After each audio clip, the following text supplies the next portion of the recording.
The photo shoot was a resounding success. On three, 1, 2, 3. I'll do one more, that was pretty hot. Much like the game, the Lara model has evolved too. In 2006, the latest Lara, Karima Adebib, tackled unprecedented training with the British military. From army combat to zipline tactics, Karima's role as Lara was the toughest yet. Can she live up to the top-notch standards set by Eidos? Time will tell. When I first got the job, I was told there were previous Laras before me, and I remember getting home and getting on the internet immediately, trying to do my research on these girls. I've taken a lot from what they've already done, because they're my predecessors. To better myself, I take the best qualities and try and put it into one.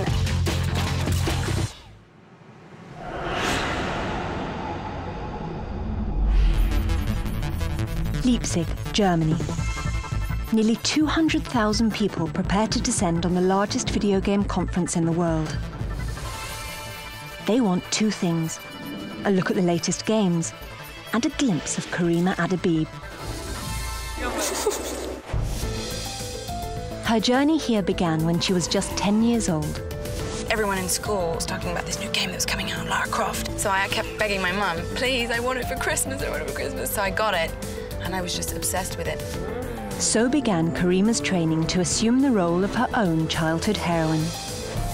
Growing up in Morocco, I spent a lot of my time exploring, hiking, playing a lot of sports, living in the sun. At 18, athletic by nature and a gamer at heart, Karima had a go at modelling. I got this call saying there's a casting for Lara Croft. I'm Lara. Lara Croft. Lady Lara Croft. Lara Croft. Lara Croft. I am the girl for this mission. With more than 1,000 models gunning for a rather unique role, the competition was tough. But Eidos knew right away who their Lara would be. She's obviously a very striking young lady. She's very intelligent. She speaks 6 languages. Karima is just extremely gifted at working a crowd. She gives every single person a little piece of her. Karima is about to wade into a sea of 183,000 convention visitors, 2,600 journalists, and 368 exhibitors from 25 countries. To be honest, I don't know whether it's the weight of the boots or whether it's the heaviness of the holsters. This sort of strange thing happens to me. The arms go up, the elbows go out, the back stands straight. I turn into Lara. A brand ambassador for a franchise that has sold more than 30 million units worldwide, Karima's day is an adventure itself. The first time someone held a mic in my face, it was awful. I couldn't stop shaking, stuttering, stumbling, but now it's just like second nature. I find that now the people that are putting the mics in my face are shaking. Thank you, it's a pleasure. Lara is intimidating. I do get asked a lot of the same questions. One of them being, how do I feel about Angelina Jolie? You played on the film, I heard. No. I was in Alien vs. Predator. Yes, I was a sacrificial maiden. I got killed by a face hugger. What else? How did I get the job? What I was doing before the job? What are my intentions later on? Do I want to be an actress? Do I want to be a writer, an astronaut? Do I have a boyfriend? Am I going to get rid of him? What happens on level 7? And Karima knows exactly what happens on level 7. A fact that does not escape fans' chat rooms, blogs, and message boards. Do a Hitman. All the boys love her. But the great thing is she's got lots of female fans for the fact that she's intelligent and she's strong and she's just as witty and clever. Lara is beautiful both in and out. Can't get any better than that. And with tens of thousands of fans clamoring for attention, an autograph, a hug, or bullets, You need to train. this mission is one that Karima is proud to tackle. I put a lot of heart into this job for the fact that I'm a gamer. I've grown up with Lara, and now, 10 years later, for the 10th anniversary, I am Lara. It's an odd job, it's an exciting job. It's a job that takes you all around the world. Who knew you could be Lara Croft as your day job?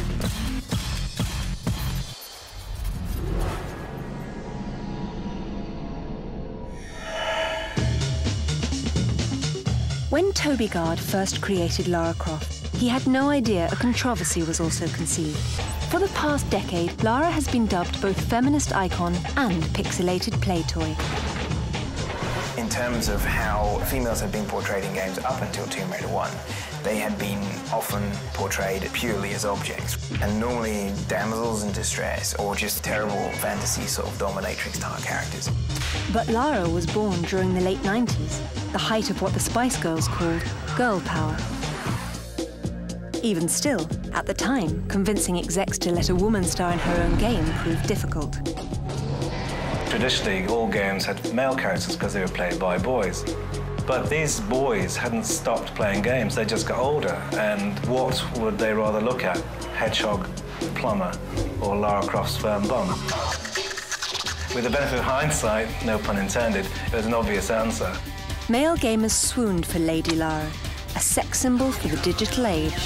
Are men only interested in you because of your body? No, I'm rich too, darling. Women have also fallen in love with her kick-ass, no-nonsense attitude. A former editor at Ms. Magazine, Jennifer Baumgardner, is a prominent women's advocate who writes for Harper's and NPR. Lara Croft she's just simply in the tradition of a long line of women who can protect themselves and who are warriors, from Xena the Warrior Princess to Buffy the Vampire Slayer. It's good to have protagonists that are women. So not just the people who are being saved are women, but the people that can do the saving are women. But not every woman dug Lara. When Tomb Raider 2 dropped, Eidos advertised the new game with a series of commercials that played up Lara's sexiness. As fans rushed to stores to buy Tomb Raider 2, the controversy heated up. Ismini Roby is the chief editor and co-founder of WomenGamers.com, the largest women's game portal on the internet. They put her in bikini photo shoots and anything that they could to make her even more appealing to that fanboy audience. To watch Lara Croft be marketed more as a sexual object, I was extremely disappointed.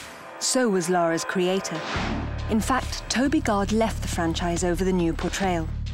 Still, when well-known feminists like Germaine Greer argued that the heroine was nothing more than an adolescent fantasy, Gard took objection. I think that her comment of Lara Croft being a sergeant major with balloons stuffed up his shirt is a little bit like saying any sensitive guy who has any non-macho tendencies is just a woman with like banana stuff down her trousers, and I think that it's nonsense.